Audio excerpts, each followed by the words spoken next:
पीक योग्य वेळी काढणं अत्यंत महत्त्वाचं आहे। उशीर झाला तर धान्य गळत आणि दर्जा कमी होतो, तर लवकर काढलं तर दाणे अपक्व राहून वजन कमी होतं। काढणीची आदर्श वेळ म्हणजे धान्यात 18 ते 20% आर्द्रता असणे आणि 80 ते 90% कणस तपकिरी किंवा सोनेरी झालेली असणे। धान्य नीट वाळवणं देखील तितकंच महत्त्वाचं आहे। ते 10 ते 12% आर्द्रतेवर वाळवले पाहिजे।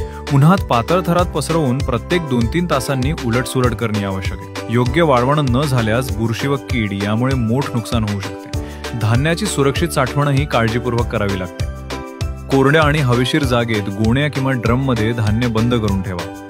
उंदीर व कीड टाळण्यासाठी कोठाराला फवारणी किंवा धूर करावा। तसेच गोण्या उंच पाटांवर ठेवाव्या। योग्य वेळी काढणी, नीट वाळवण आणि सुरक्षित साठवण यामुळे उत्पादनाचा दर्जा टिकतो, वजन कमी होत नाही आणि धान्य 3 ते 6 महिने अधिक काळ टिकून राहते।